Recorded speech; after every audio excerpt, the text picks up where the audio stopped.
ধরেন আপনি যে দলটি করেন এমনকি যে পার্লামেন্টই আছে সেই পার্লামেন্টে ধরেন ইলিয়াস সাহেবের স্ত্রী আছে যিনি এখনো জানেন না তার স্বামী আসলে জীবিত নাকি মৃত, যদি মারা যান কবে কোথায় মারা গেছেন। সেই সরকার ক্ষমতায় এর বাইরেও আরো অনেকে আছেন, নুসরাত তাবাসসুমরা আছেন, তুলিয়াপা আছেন, যারা মানবাধিকার নিয়ে একদম মাঠে ময়দানে নানান রক্তচক্ষু উপেক্ষা করে ফাইট করেছেন। তারা সংসদে থাকা অবস্থায় কারা হেফাজতে কেউ কারো অস্বাভাবিক মৃত্যু, কেউ যদি অসুস্থতাজনিত সেটা নিশ্চিতভাবে তদন্তের পরে বলা যাবে, কেউ যদি মারা যায় সেইটা অনেক বড় প্রশ্ন তোলার সুযোগ দেয় কিনা, এবং এইটা সরকারের এক ধরনের দুর্বলতা নাকি এটা এক ধরনের স্যাবোটাজ, সেটা নিয়ে আপনাদের ভাবনা কি? আমি এটার উত্তর দিব, জাস্ট একটু সময় দিবেন, যেহেতু আমার সমালোচক অনেকগুলো প্রশ্ন তুলেছে আমাদের দিকে। প্রথমত হচ্ছে পল্টনের একটা ঘটনাকে তুলেছেন, যেটা আপনি তুলেছেন, বিএনপি এবং জামাতের মধ্যে সংঘর্ষ। আমি জাস্ট একটা ক্লিপ আছে, এটা ইত্তেফাকের, আমি লিঙ্ক দিয়ে দিতে পারবো, যেটাতে অডিও রেকর্ড আছে সাংবাদিকের সাথে কথা বলার সময় উনি নিজে বলেছেন যে মার্কেট পলিটিক্স আমাদের সাংগঠনিক কাজের অংশ।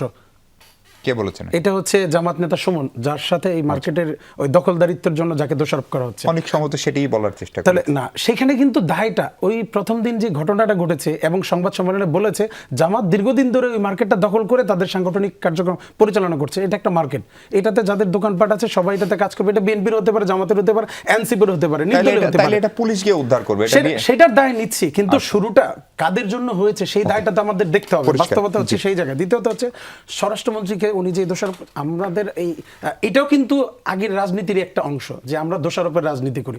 স্বরাষ্ট্রমন্ত্রী কিন্তু বিগত সপ্তাহে যে মুলতবি করার আগে সংসদে স্ট্যাটিস্টিক্যালি উনি বিভিন্ন আইন শৃঙ্খলার পর্যবেক্ষণ করার সময় দেখিয়েছেন যে কোন বিষয়টা 12ই ফেব্রুয়ারি নির্বাচনের আগে কেমন ছিল এবং নির্বাচনের পরে এই 4 মাসে কোন মাসে কতটুকু ছিল। একটা জায়গা ছাড়া প্রত্যেকটা জায়গায় আইন শৃঙ্খলার পরিস্থিতি উন্নত হয়েছে, শুধু একটা জায়গায় বেড়েছে, সেটা হচ্ছে ধর্ষণের মামলার সংখ্যা বেড়েছে। তার মানে কিন্তু ধর্ষণ বেড়ে যায় এটা আমি বলি না।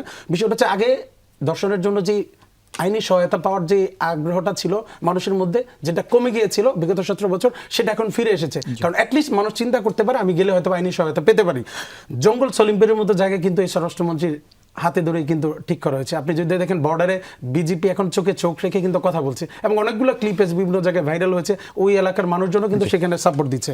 যেইটা গুরুত্বপূর্ণ ইস্যু যেটা বলছে যে যখন পিএম চীন এবং মালয়েশিয়া সফর করতেছিল, সাদা পতাকা যেটাতে কালো ক্যালিগ্রাফিতে লেখা, যেটা নাকি মূলত আল কায়দা বা যেটা আমরা বলি বিভিন্ন ধরনের নিষিদ্ধ সংগঠনের যে পতাকা, সেটার আদতে সমস্যাটা হয়েছে। এটার জন্য যারা তাদেরকে উৎসাহিত করেছে তারা কিন্তু সমাজের, আমরা যাদেরকে বলে থাকি যে ইসলামিক স্কলার্স, এই লেভেলের কয়েকজন কিন্তু তাদেরকে উৎসাহিত করেছেন। সমস্যাটা হয়েছে, হ্যাঁ সরকারের দায় হচ্ছে, যেটা আমি ফিল করি, সরকার জনসচেতনতামূলক কিন্তু কিছু কথা বলতে পারতো যে হ্যাঁ কালিমার পতাকা উড়াতে কোনো সমস্যা নাই, বাট ওই পতাকাটা বাদ দিয়ে অন্য কোনো পতাকার ব্যাপারে হয়তো বা যদি ওই সচেতনতা সারা দেশে। আমার প্রশ্নের উত্তরে যদি আসেন। জি, আমি সেটাতে আসবো।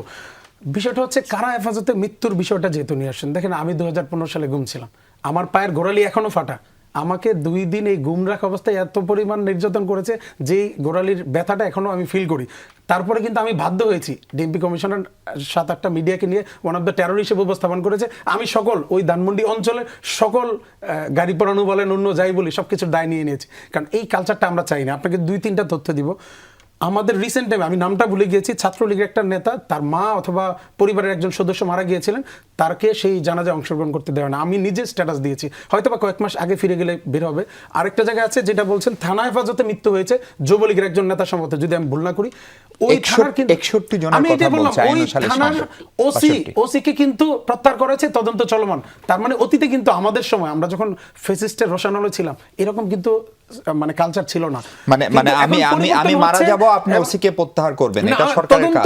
তদন্ত চলমান, তার ব্যাপারে আইনি অ্যাকশন নেওয়া হবে তদন্তে যদি তার দায় আসে। এখন কথা হচ্ছে কারা হেফাজতের বিষয়টা আছে। এখন যে জিনিসটা হয়েছে, আমরা যেহেতু চিন্তা করি, মনে করি এই সরকারটা জনগণের সরকার, তারেক রহমান তার বক্তব্যে কিন্তু প্রতিশোধ পরায়ণের কথাটা বারবার ডিনাই করছে।